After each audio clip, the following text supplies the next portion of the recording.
जिले के नौगांव में महाराज गुहराज निषाद की जयंती धूमधाम से मनाई गई। सुबह हवन यज्ञ और जयंती सम्मेलन हुआ। उसके बाद नगर में भव्य शोभा यात्रा निकाली गई। इसके में शामिल झांकियां निषाद राज का संदेश दे रही थी। सैकड़ों की संख्या में उपस्थित समाज के लोग महाराज गुहराज के जयकारे लगाते चल रहे थे। लोगों ने कई स्थानों पर फूल मालाओं से शोभा यात्रा का स्वागत करते हुए पदाधिकारियों का साफा बांधे। जयंती महोत्सव के अवसर पर शनिवार की सुबह 10 बजे खोखो माता मंदिर से हवन यज्ञ हुआ। इसके बाद में जयंती सम्मेलन हुआ। सभी सम्मानित सदस्यों ने निषाद राज के चित्र के समक्ष दीप प्रज्वल कर शुभारंभ किया। जयंती अध्यक्ष मन्नूलाल रैकवार ने जयंती के महत्व पर प्रकाश डाला। उसके बाद खोखो माता मंदिर से शोभा यात्रा का शुभारंभ किया। शोभा यात्रा में 1 दर्जन से अधिक झांकियां शामिल थीं। सबसे आगे घोड़े चल रहे थे।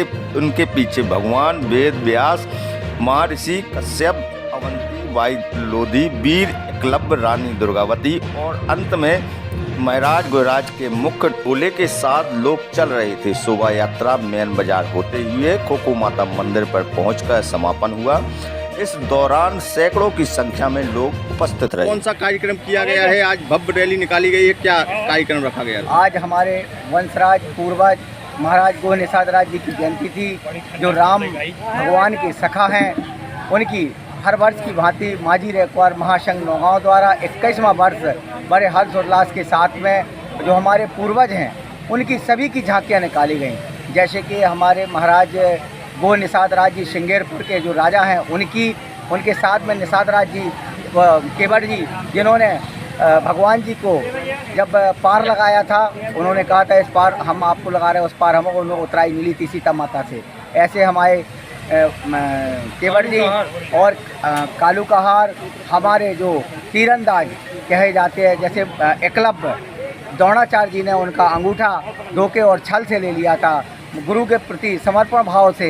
ऐसे धनुर्धर जो अर्जुन उनसे भयभीत हो गए थे, जिस कारण उन्होंने ऐसी षड्यंत्र रचा था हमारे समाज के साथ में। उनकी जो हमारे साथ में हमारे जो कालू कहार जो हमारे जो नारद जी हैं, नारद जी के गुरु हैं। आप वेद पुराण में देख सकते हैं, सुन सकते हैं। वेद पुराणों में उल्लेख है कि विष्णु जी ने कहा था नारद जी से, जो सुबह प्रातः काल जो भी व्यक्ति आपको मिलेगा वही आपका गुरु होगा, आपकी समस्या का समाधान करेगा।